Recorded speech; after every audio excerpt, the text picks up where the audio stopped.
We know that the number one driver of fossil fuel emissions is the fossil fuel industry. Yet there are over 1,200 fossil fuel lobbyists here at the COP, influencing negotiations, influencing government. Their delegations are bigger than entire countries here. And when they're the ones that are causing the problem, the major drivers of the problem, I don't understand why they're even allowed to be here.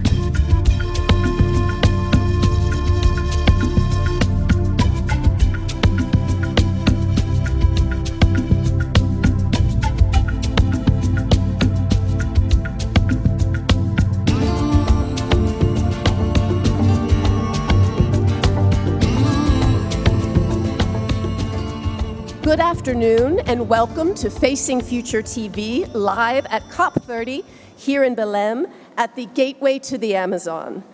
I am Raya Salter, host of Facing Future TV, and I want to begin by thanking the International Society of Ecological Economics for their leadership in bringing us together as scientists, economists, and advocates who understand that our economies must serve life and not destroy it. So we are gathered here now at a moment of truth. The science is clear, the stakes are enormous, and the consequences of delay are catastrophic. Extraction in the Amazon, whether oil, drilling, or mining, has become an assault on life itself. It's fueling the climate crisis, destroying biodiversity, and endangering indigenous and local communities. I acknowledge that I am based in the United States, the world's biggest oil producer. And this extraction, continuing without regard to our planet's limits, is ecocide and it is a crime. At COP30, we can't talk about a just transition or climate finance while continuing to expand fossil fuels and deforestation. We can't negotiate with the physics and the science. The Amazon is the front line of the global climate emergency, and if we lose the Amazon, we lose the fight for a livable planet. But we're also here to lift up solutions, to show that the path forward is already being built by Indigenous peoples, scientists, advocates, governments, and communities, working towards ecological governance, regenerative economies, and climate justice. So today, we'll ask hard questions, share ideas, and imagine what a post-extractive future could look like. I'm so pleased to be joined here with eminent experts.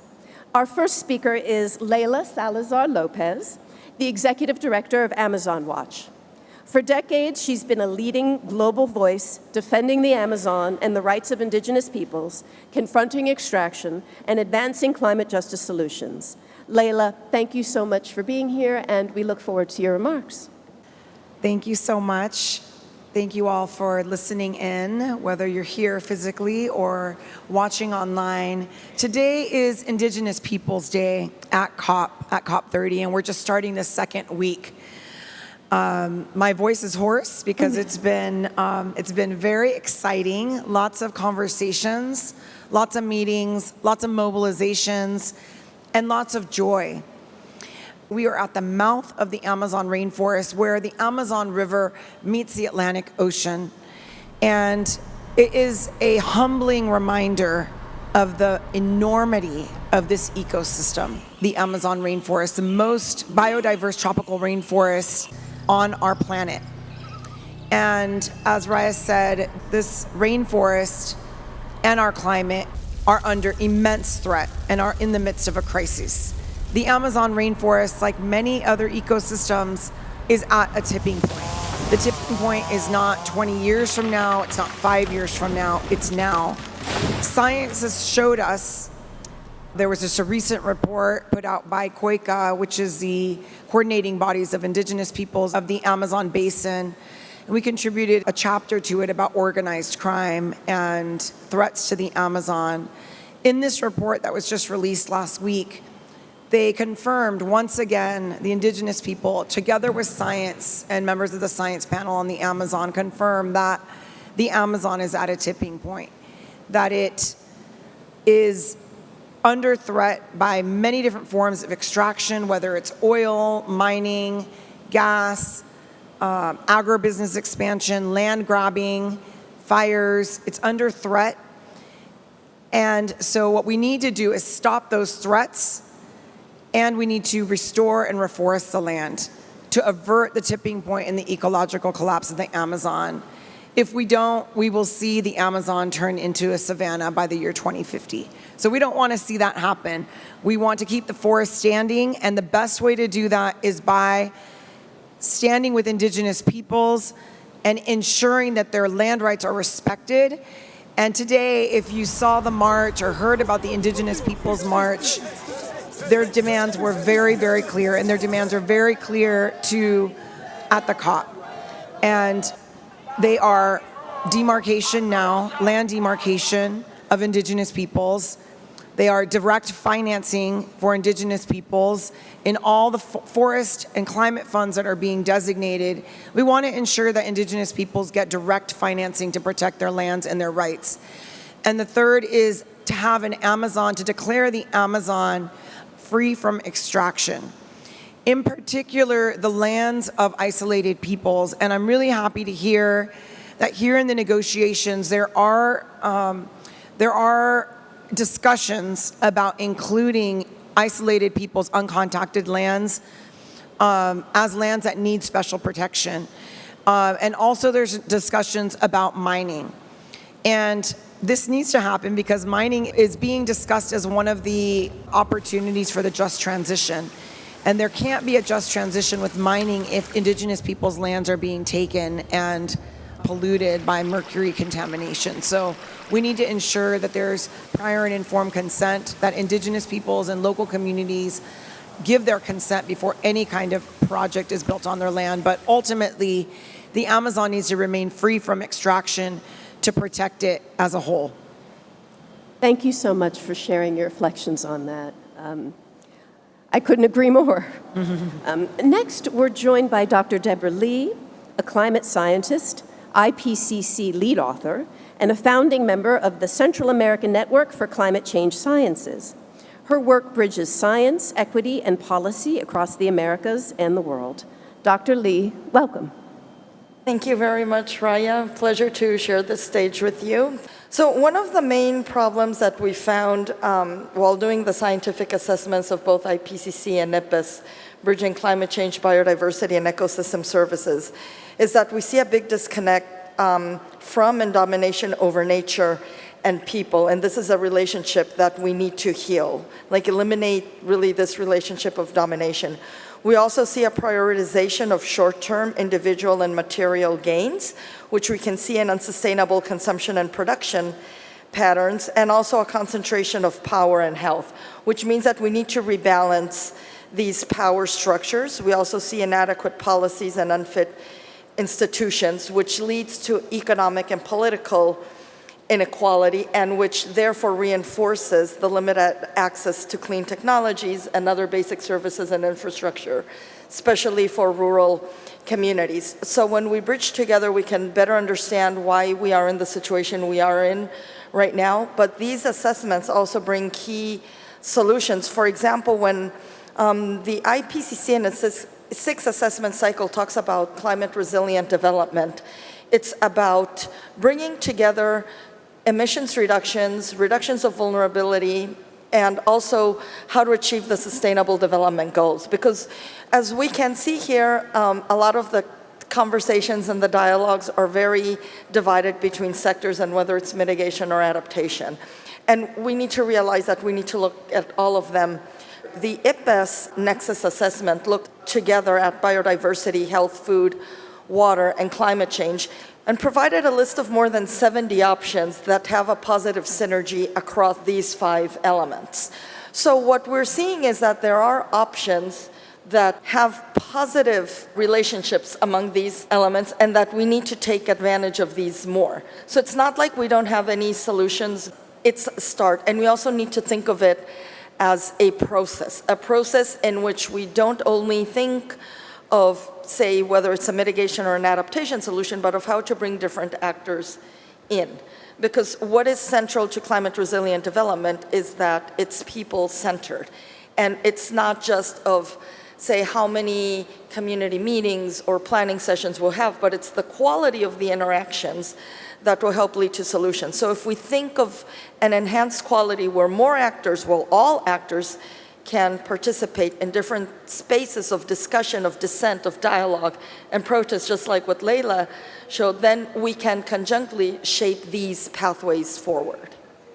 That's so helpful, and I always appreciate so much your commitment to science engaging with community and society, and that's really what needs to happen if we're going to make the changes that we need to see. Looks like we've got some time for some discussion, so I've got some questions I'd like to ask both of you. So Leila, you've been on the front lines of Amazon resistance for years. As COP30 convenes here in Belém, what are the most urgent actions governments must take to truly stop extraction? And what accountability mechanisms do we still lack? When I think of the reality of the climate crisis that we're facing collectively, and what really needs to happen, it's not happening inside the COP. A lot of it is happening with the demands and the pressure from the outside. What is really, truly needed, we know that the number one driver of fossil fuel emissions is the fossil fuel industry. Yet, there are over 1,200 fossil fuel lobbyists here at the COP. And honestly, it incenses me to know that there's so many fossil fuel lobbyists here influencing negotiations, influencing government. Their delegations are bigger than entire countries here. And I heard some of the youth talking about how the island of the Philippines has less delegates than fossil fuels. And when they're the ones that are causing the problem, the major drivers of the problem, I don't understand why they're even allowed to be here. And the fact that they're here means that we're not getting what we need to really, truly address the climate crisis. So one, polluters like oil companies they should not be allowed in the negotiations. It jades the negotiations. It does not allow us to actually accomplish what we need to accomplish to keep global temperatures under 1.5 or below, which we're not at, and it'll get worse if we continue on the track that we're on. So polluters out of the negotiations would be a nice first start. I do have to say something on that was a downer, but in a more hopeful note, I'll say that it's so beautiful to see civil society back, because for many years we were in countries at the COP where we could not mobilize civil society, and you had to get special permission to even hold up a banner in some of these countries that we were at. So it's beautiful to be able to see civil society throughout the COP, to see the largest delegation of Indigenous people inside the COP and outside. There is an entire village for Indigenous people here that's 3,500 people plus. And no, not all of them are inside the COP, but their demands are represented here. And they are feeling that, the pressure is being felt from the outside to inside the boardrooms. And I think that's the reason why mining and isolated peoples are being discussed here. I think that's right. Thank you so much for sharing that. I've got a question for you, Dr. Lee. From the perspective of climate science and policy, how do we operationalize a post-extractive economy? What would it look like to align national climate plans, finance, and technology with ecological and social limits? Yeah, thank you. Just a small question. Thank you for that question. I think we really need to start listening more to the science. A lot of work goes into doing these assessments in an inclusive and equitable manner. And something that has been clear since IPCC 6th assessment cycle is, again, the need to bring together mitigation, adaptation, and the Sustainable Development Goals. And I think that is hard on many levels, one of which is that the way that climate funding and development funding works. Because even from the outset, you're asked, is this a mitigation project or an adaptation project? And of course, you can always fit co-benefits, but then it always opens the question of what sector are you funding and for what area. So I think when I talked earlier, I talked about different structural changes that need to happen. And I think we need to start with decolonializing consumerism, decision-making, how finance happens. And prioritize conserving and regenerating places of value to nature and people, driving systemic changes in the sectors most responsible for nature's decline, which really goes to changing the balance of the relationship between people and nature, really bringing the diverse knowledges, visions, and values of the world. So like I mostly work in Central America, I'm most familiar with the Mayan cosmovision. I know it's not the only one. I know here there are others, of course equally valid. But we also need to transform economic systems for nature and equity. And when we keep hearing about, we need more financing, that is also true, but we also need to improve the quality of the financing. And that goes to improving the way finance is governed and giving more voice to those who are most vulnerable, like the indigenous peoples that Leila refers to. And what power do they have in deciding how the finance that is assigned to them is allotted, and what can be done? This is not happening. So it doesn't matter how much financing can increase if we keep the same patterns that lead to maladaptation and injustice and whatnot. So along with that, we also need to transform governance systems to be integrative, inclusive, accountable, and adaptive, and shift views and values to recognize human nature interconnectedness. So even though I listed different points, I think they are all interconnected and embedded in, first, changing power structures and power dynamics, and then having a second look at how we view nature, because as humans we can't survive without nature. That's incredibly powerful and a sobering reminder that it really does the change happens with all of us. Like, we need to think about our cultures, what we do every day, and it does matter what individuals do and how we come together as a collective. There are so many different groups of folks and constituencies that need to be brought in, to these discussions, many of them marginalized. We've talked about Indigenous leadership and how essential it is to protecting the Amazon. And also, there's a discussion happening now at COP about Afro-descendants. And I know here in Brazil, there are, I think it's, I want to say 150 million or more, I might be wrong on the number, of Afro-Indigenous, Afro-Brazilian descendants here. And there's discussion about Afro-descendants having a voice at COP as well. How do we ensure that just diverse and marginalized groups generally get included in governance, finance, and protection of the Amazon? Well, I just returned from a high-level panel presentation that included the minister of, the vice president of Colombia.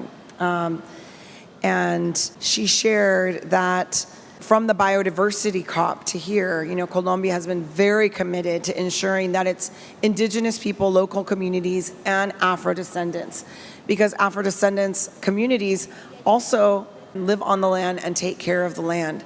And so they are guardians too. And we are collectively as a movement working to support indigenous peoples, local communities, Afro-descendant, campesina communities, riverine communities that are protecting rights, that are protecting rivers, that are protecting rainforests.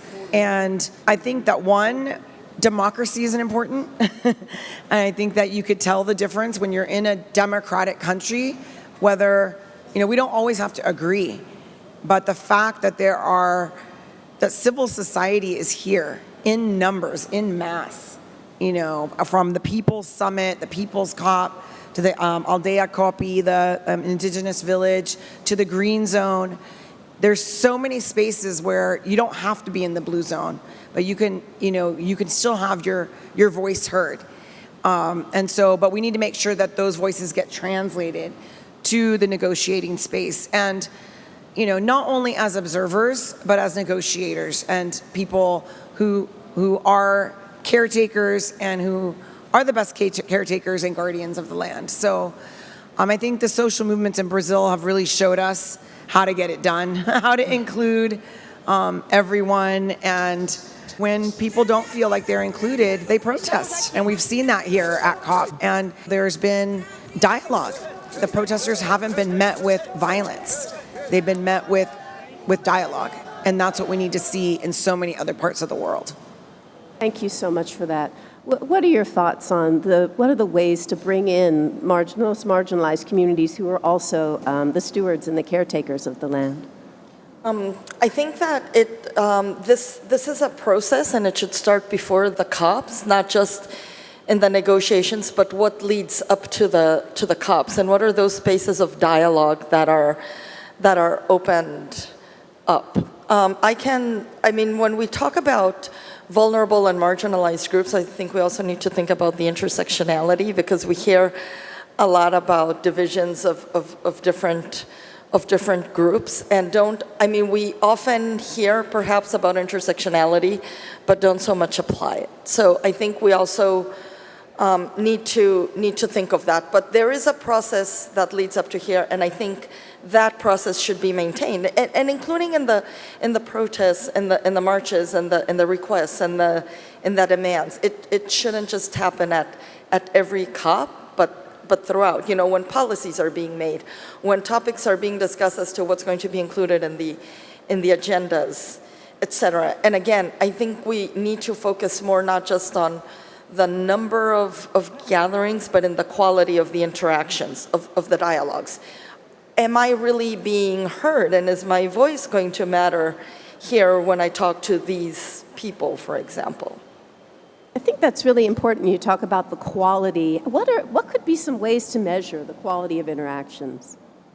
Well, I would measure it, for example, when different indigenous peoples or peoples with disability, for example, or women really have more voice in deciding how funding is spent.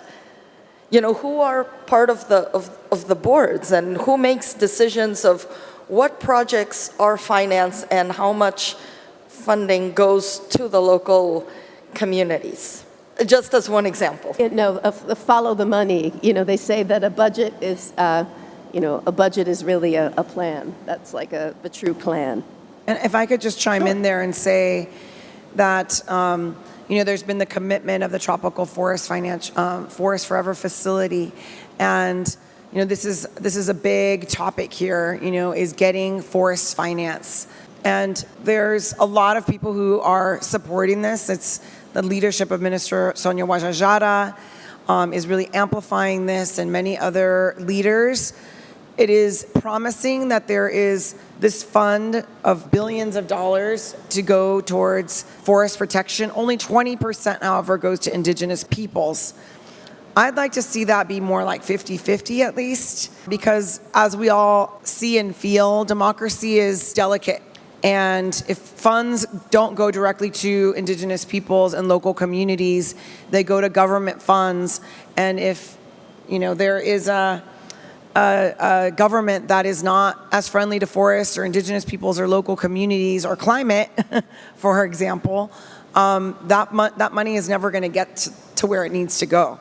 So it's not a perfect solution, but it's a step forward. So we need to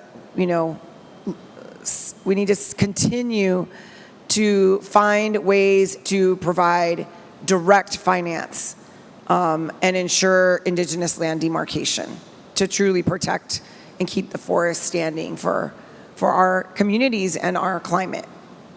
Thank you for that. I'll mention that in New York State, our climate law, that activists demand that at least 40% of the state's climate investments must go to frontline communities. And there's some actual pieces in statute and filtering down to policy to make sure those funds get to the ground. And it's still an extreme challenge. I don't think that we've got it perfect in any way, but it is an example of a way to try and redirect funds.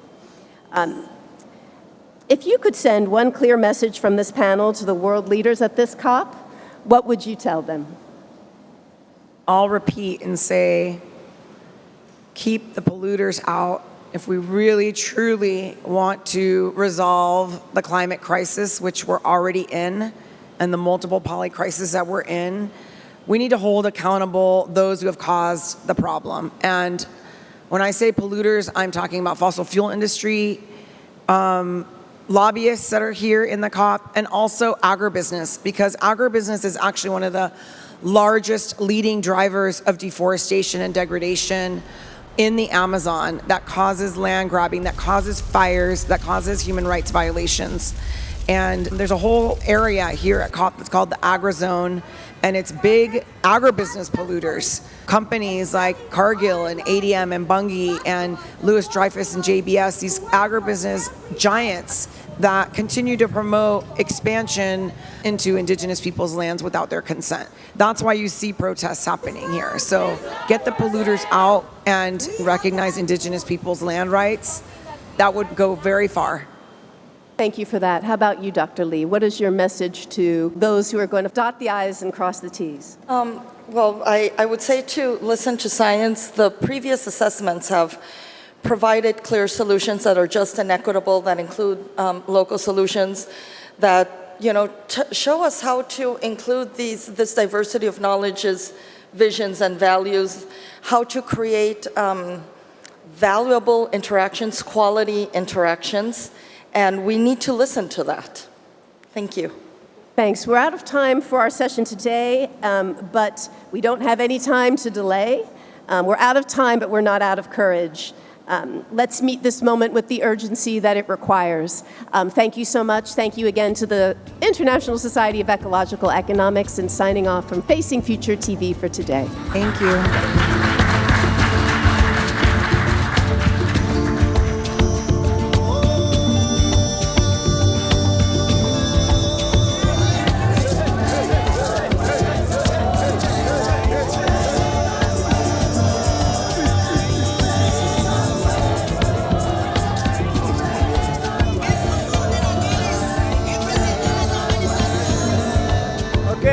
They're breaching through.